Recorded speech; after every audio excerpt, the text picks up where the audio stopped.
మనం ఐక్యంగా ఉండాలి. ఈ ఐక్యాన్ని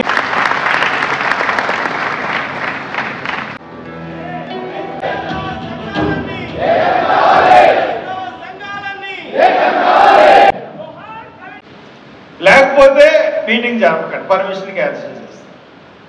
మరి ఇదేంటి నాకు అర్థం అవ్వలేదు. సరేలే నేను మాట్లాడతాను అని చెప్పాను. ప్రవీణ్ పగడాల గారు మార్చి 24న రోడ్డు మీద పక్కన పడిపోయి, ఆయన మీద బండి పడిపోయి ఉన్నప్పుడు 24 మధ్యాహ్నం కల్లా రాజమండ్రిలో వేలాదిగా జనం వచ్చారు. నేను సాయంత్రం అక్కడికి వెళ్ళినప్పటికీ ఏంటి ఎంత జనం వస్తున్నారు, వాట్ ఈజ్ హిజ్ ఇంపార్టెన్స్ అని ఎవరో తెలియదు. నాకు ఎప్పుడు పేరు కూడా లేదు, చాలాసార్లు చెప్పాను. అంటే మా అబ్బాయి వచ్చి ఒక వీడియో చూపించాడు, అబాలిషన్ ఆఫ్ హిందూ యాక్ట్స్. చాలా వండర్ఫుల్గా మాట్లాడాడు. ఖచ్చితంగా ఆ వీడియో చూసిన తర్వాత చంపే ఉంటారు ఇంటిని అని అనుకున్నాను. సరే ఈవినింగ్ వెళ్ళాను. ఇవన్నీ అందరికీ తెలిసిన విషయాలే, బట్ ఒకసారి బ్రీఫ్గా చెప్తాను. అయితే అక్కడికి వెళ్ళిన తర్వాత ఆయన, ఎందుకంటే ఆయన లేకపోతే మీటింగ్ లేదు, ఆయన పేరు మీద ఈ మీటింగ్ జరుగుతుంది, ఆయన పేరు మీద క్రైస్తవుల్లో ఐక్యత వచ్చింది.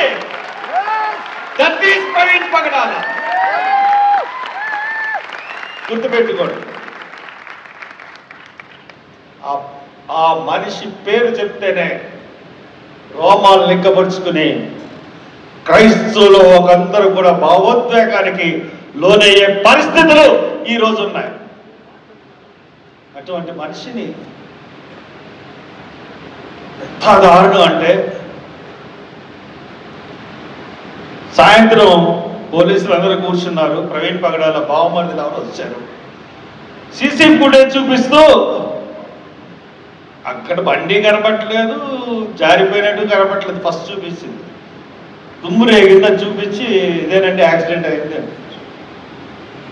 అది ఏం కాదు, ఇది యాక్సిడెంట్ అంటారు అంటే అది యాక్సిడెంట్ అని చెప్పి నన్ను నన్నెందుకు మీరు కన్విన్స్ చేస్తారు, డిఎస్పీ అడిషనల్ ఎస్పీలు అందరూ ఉన్నారు, నన్ను కన్విన్స్ చేస్తారు. ఎందుకు మీకు కన్విన్స్ చేయాల్సిన అవసరం ఏంటి? ఏదో దాస్తున్నారు ఇలా అనిపించింది. అది ఫస్ట్ సైట్. ఇమీడియట్గా నేను బయటకు వచ్చాను. అది యాక్సిడెంట్ అని చెప్తున్నారు, కానీ యాక్సిడెంట్ కాదు ఇది. ఎట్టి పరిస్థితుల్లోనూ యాక్సిడెంట్ అవ్వడానికి వీలు లేదు. 100% ఏదో జరిగింది అని చెప్పి బయటకు వచ్చి చెప్పాను. నైట్ అంతా అక్కడే ఉన్నాం. 11 వరకు ఉన్నాను అక్కడ. కుర్రోళ్ళు అన్నా నువ్వు వెళ్ళన్నా మేము అనుకుంటాం. అంటే ఏంటంటే రాత్రి కానీ గవర్నమెంట్ కదా, ఈ బాడీని తీసుకుని వెళ్ళిపోతుందేమో అని ఒక భయం. హైదరాబాద్ తరలించేస్తారేమో అని. ఎందుకంటే ఎఫ్ఐఆర్ పొద్దున్న జరిగితే సాయంత్రం నేను గట్టిగా అడిగేంత వరకు ఎఫ్ఐఆర్ వేయలేదు. సరే అందరిని పెట్టి మార్నింగ్ వచ్చేటోడికి పోస్ట్ మార్టం చేయాలి, వీడియో తీయమన్నా తీస్తూ ఉంటారు, ఇంకో డాక్టర్ ఏమన్నా వేస్తానని చెప్పి ఒప్పుకోకుండా వెళ్ళిపోయారు. దాని తర్వాత పోస్ట్ మార్టం ఎంక్వైస్ట్ రాయడానికి 12 గంటలు తీసుకున్నారు. చాలా కావాలని నేను డ్రాగన్ చేసి 2:30కి పోస్ట్ మార్టం తీసుకొచ్చేసాడికి. నేను బాడీ అంతకుముందు చూశాను, తర్వాత చూశాను. పోస్ట్ మార్టం అయిన తర్వాత చాలా మేకప్ చేసిన తర్వాత కూడా ఈ పెదవు ఇలా కట్ అయిపోయి ఉంది తప్పితే ఇక్కడ నుంచి ఇక్కడికి గొడ్డలతో నరికేసినట్టుగా ఉంది. నేను చూశాను బాడీ. ఖచ్చితంగా అది యాక్సిడెంట్ కాదు. నేను నమ్మడం కాదు, సమాజం అంతా నమ్మింది, దేశం అంతా నమ్ముతుంది, అంతర్జాతీయ సమాజం అంతా కూడా నమ్ముతుంది.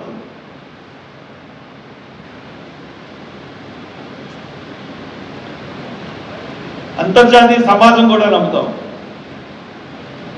ఇటువంటి పరిస్థితుల్లో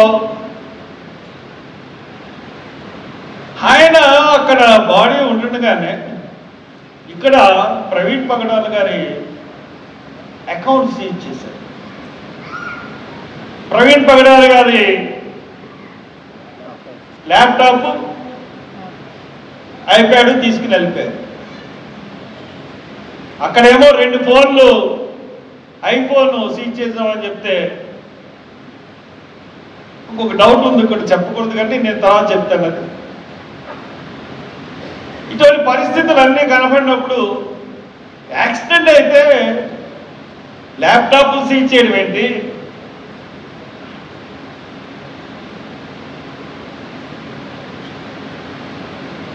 ల్యాప్టాప్ సీజ్ చేయడం ఏంటి, లేకపోతే ఇది సీజ్ చేయడం ఏంటి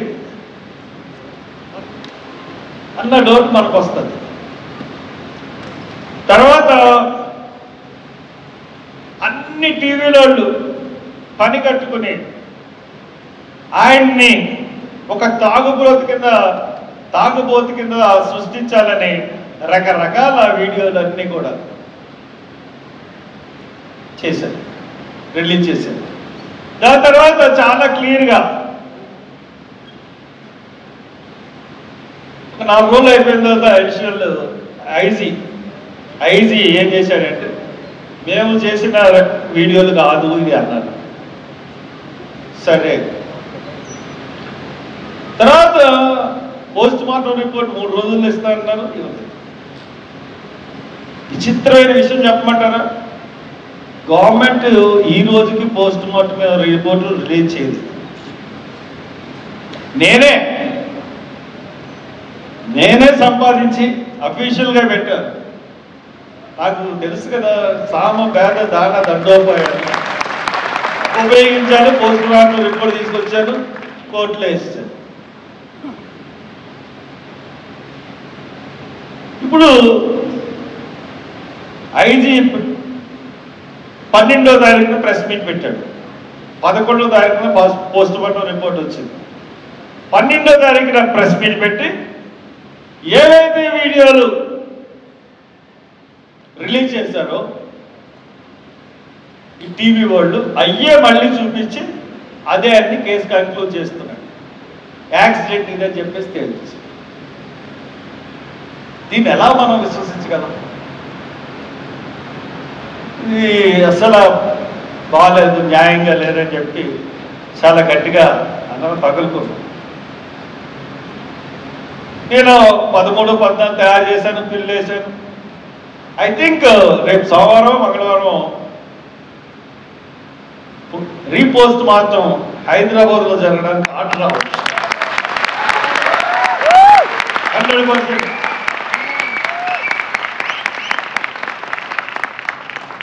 ఆయన చూశాను వీడియోలు, ఆయన ఎవరికి అపకారం చేశాడు, ఎవరికి అన్యాయం చేశాడు?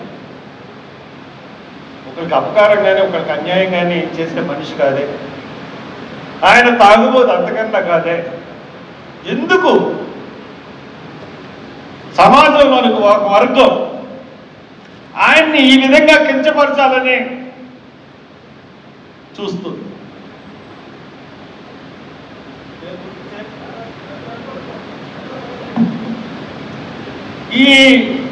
నేను మాట్లాడతానంటే ఒక 10 నిమిషాలు ప్లీజ్, ఓకేనా? ఎందుకంటే నేను సభా మర్యాద పాటించేవాడిని, అందరూ మాట్లాడాలి కాబట్టి కొంచెం తప్పదు. నేను అక్కడ జరిగిన అన్ని విషయాల్లో నేను ఉన్నాను. సరే, చూసేటప్పటికి నాకు ఏంటి ఇలా చేస్తున్నారు, గవర్నమెంట్ ఇలా చేస్తుంది, ట్వీట్లు పెడుతుంది, కూటమి నాయకులు ట్వీట్లు పెడుతున్నారు యాక్సిడెంట్ అని. అది దర్యాప్తు ఎలా ఉందంటే, పోలీసుల దర్యాప్తు హత్యని ఎలా ప్రూవ్ చేద్దామని ఉంది తప్పితే అసలు అది హత్య లేదా యాక్సిడెంట్ అన్నా ప్రూవ్ చేయడానికి లేదు. అది యాక్సిడెంట్ అని ఎలా ప్రూవ్ చేయాలి, హత్యని కాకుండా యాక్సిడెంట్ అని ఎలా ప్రూవ్ చేయాలన్న దాని మీదే దర్యాప్తు జరిగింది. మనకి ఏదైనా జరిగినప్పుడు, ఇన్సిడెంట్ జరిగినప్పుడు అది ఏంటని కనుక్కోవడానికి ఇన్వెస్టిగేషన్ జరుగుతుంది, నిజాలు బయట పెడతారు పోలీసులు. కానీ ఇక్కడ అలా కాదు, ముందే వాళ్ళకి ఆబ్జెక్టివ్ ఉంది, దాన్ని యాక్సిడెంట్గా చూపించారు పోలీసులు. అది ఫాలో అవుతూ ఉన్నారు.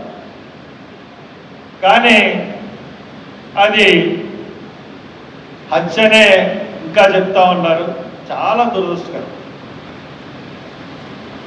వాళ్ళు నేను 3వ రోజునే రీపోస్ట్ మార్టం చేయిస్తాననగానే పోస్ట్ మార్టం రిపోర్ట్ని ఇప్పటి వరకు రాకుండా తొక్కిపెట్టారు.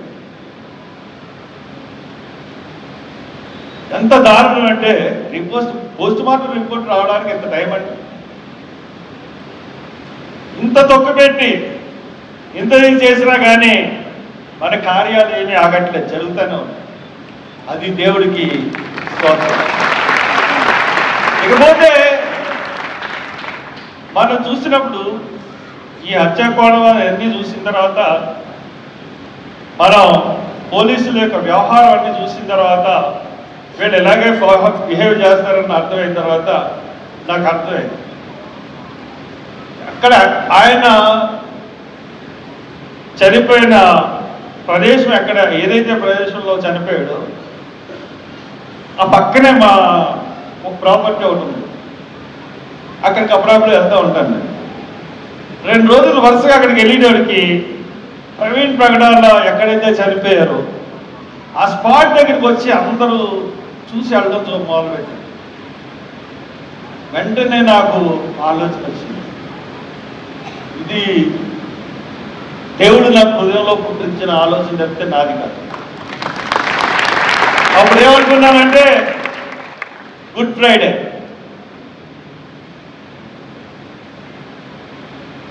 ఈస్టర్. గుడ్ ఫ్రైడేలో వాక్యం వింటారు, ఈస్టర్లో సమాధులతోటి వెళ్తారు, సమాధుల పండుగ చేసుకుంటారు.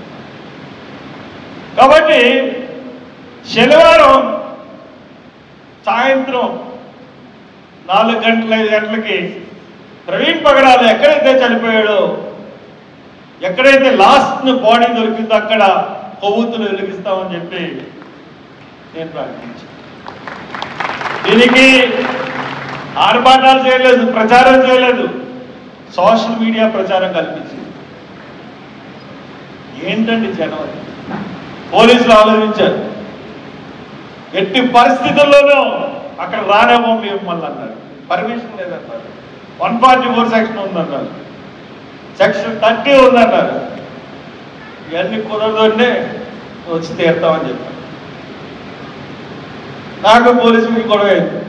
నేను 4:30కి లాస్ట్గా అడుగుదామని చెప్పి 5ంటికి జనం వచ్చేస్తానని చెప్పి మళ్ళీ వెళ్ళా 3:30. అప్పుడు నన్ను ఒక 500-600 మంది పోలీసులు చుట్టుముట్టి మొత్తం అందరినీ ఒక్కడే నా కారులోంచి నన్ను దింపడానికి 70 మంది పోలీసులు 15 నిమిషాలు పట్టింది. అది నాకు ఇచ్చిన దేవుడికి అందరూ ఆశ్చర్యపోయారు. అయినా కానీ అక్కడి నుంచి వచ్చి నన్ను రాజమండ్రి అంతా దింపుతా ఉన్నారు. ఇక్కడ వేలాది జనం, వేలాదిగా. అసలు ఎప్పుడూ కూడా ఒక మనిషి గురించి ఆయన బాడీ తీసుకెళ్తున్నప్పుడు 50-60 వేల మంది వచ్చారు రాజమండ్రి గవర్నమెంట్ హాస్పిటల్. కొవ్వొత్తుల ర్యాలీ పెడితే 40-50 వేల మంది కొవ్వొత్తుల ర్యాలీకి వచ్చారు. పోలీసులు చేతులు ఎత్తేసి వెనక్కి వెళ్ళిపోయి ఆ ప్లేస్ని మనకు అప్పగించేసిన విజయం మనకి దేవుడు.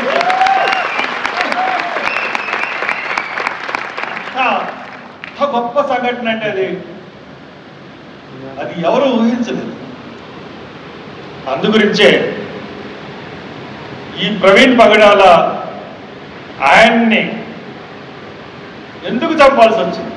మోటివ్ ఏంటంటే కేసు.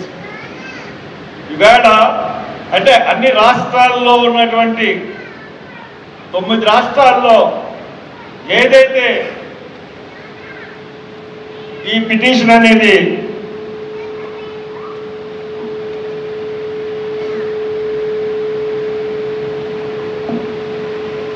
ఈ రాష్ట్రాలు ఏదైతే ఉందో మత మార్పిడి నిరోధక బిల్లు, ఆ మత మార్పిడి నిరోధక బిల్లు గురించి మాట్లాడవలసిన జ్ఞానవంతుడైన లాయర్ ఎవరంటే ప్రవీణ్ పగడాల. అబాలిషన్ ఆఫ్ హిందూ యాక్ట్స్ గురించి ఆయన స్పీచ్ చూసిన తర్వాత ఖచ్చితంగా ఆయన మిరాకిల్స్ చేయగలడు, అద్భుతాలు చేయగలడు, దేవుడు సహాయంతో మొత్తం దేశాన్ని అంతటినీ ఏలగలడు అని అనిపించింది. అందుగురించే ఆయన్ని బలి తీసుకుంది సమాజం.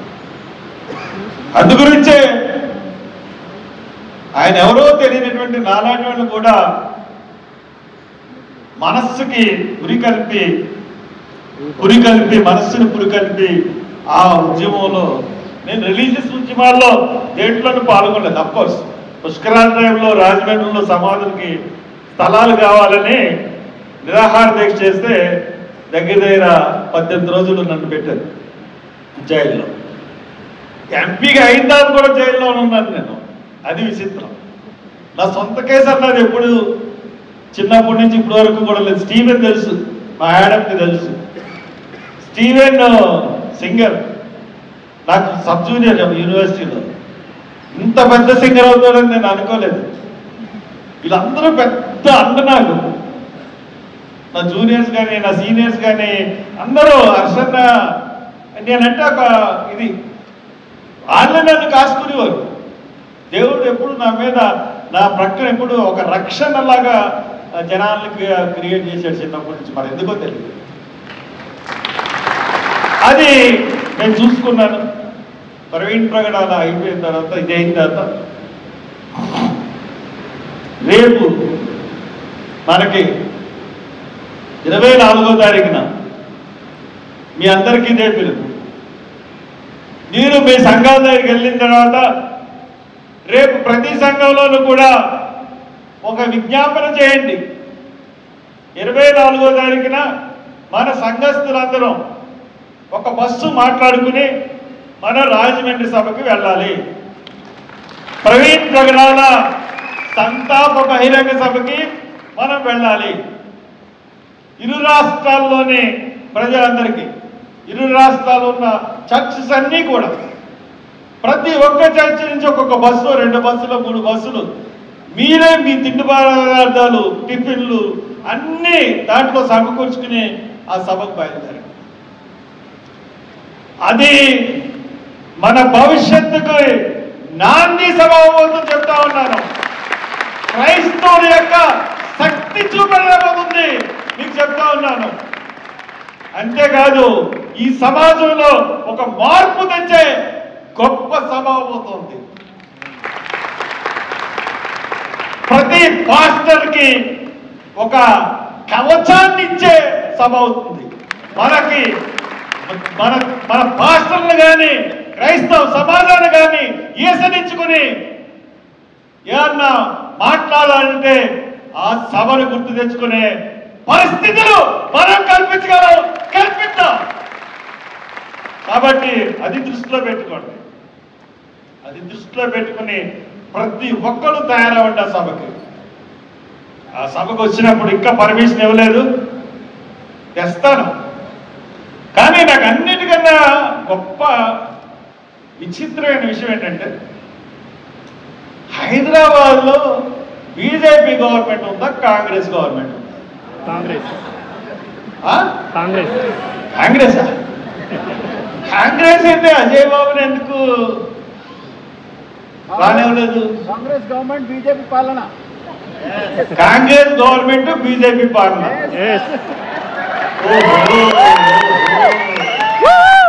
రేవంత్ రెడ్డి గారు నేనంటున్న మాటలు కాదండి, ప్రజలు అంటున్నారు. ఇక్కడి నుంచి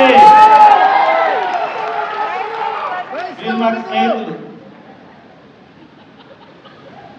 కానీ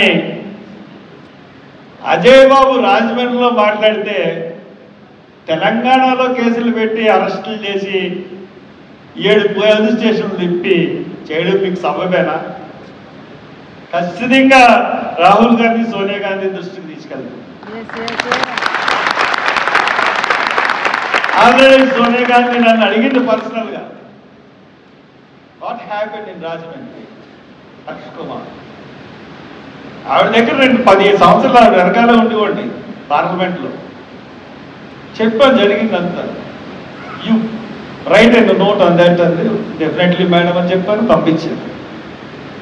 కాబట్టి ఇక్కడ జరుగుతున్న విషయాలు అందరూ కూడా ప్రెసిడెంట్కి రాయండి, సోనియా గాంధీ మేడంకి రాయండి, రాహుల్ గాంధీకి రాయండి ఈమెయిల్స్ తెలుసుకుని. ఇక్కడ కాంగ్రెస్లో ఉన్న మంత్రులందరూ నా సహచరులు, నా జూనియర్సే. బట్టి గాంధీజీ, ఉప ముఖ్యమంత్రి బట్టి విక్రమార్క గారి దగ్గర నుంచి పన్నం ప్రభాకర్ గారిని, లేకపోతే పిసిసి ప్రెసిడెంట్ మహేష్ కుమార్, అందరూ నాకు అత్యంత సన్నిహితులు, స్నేహితులు, చాలా క్లోజ్ ఫ్రెండ్స్. నాకు నేను మాట్లాడతాను, ఆల్రెడీ మాట్లాడాను. ఇక్కడ జరుగుతున్నది క్రైస్తవుల్ని రక్షించడానికి చేస్తున్న ప్రయత్నాలాగా ఈ ప్రభుత్వం వ్యవహరించట్లేదు. డీజీపీ, నీ కమిషనర్లు ఏం చేస్తున్నారో చూడు. ఇది బీజేపీ అనుకుని వ్యాఖ్య చేస్తున్నట్టుగా ఉన్నారు మీరు. కాబట్టి తగ్గమను మీ కమిషనర్లు, అంతొద్దు. మనుషుల్ని సభలకు రానివ్వకుండా అరెస్ట్ చేస్తామన్న సన్నివేశాలు, సీన్లు సృష్టించకండి. పోలీసులకు చెప్తా ఉన్నాను. ప్రెస్ ద్వారా మీరు ఖచ్చితంగా చూస్తారు, లేదంటే ఇక్కడే 3 మంది వీడియో తీసుకుంటూ ఉంటారు. ఐబీ వాళ్ళు, సెంట్రల్ ఇంటెలిజెన్స్, స్టేట్ ఇంటెలిజెన్స్ వాళ్ళు. చెప్పండి, ఇది నేను సీఎం గారి దృష్టికి ఎలాగ తీసుకెళ్తాను. రేవంత్ రెడ్డి గారు, మన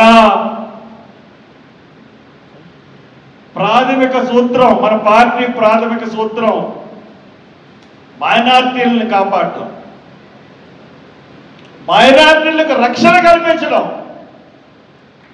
వాళ్ళ మీద చర్యలు చేయమని, ప్రతిచర్యలు చేయమని కాదు.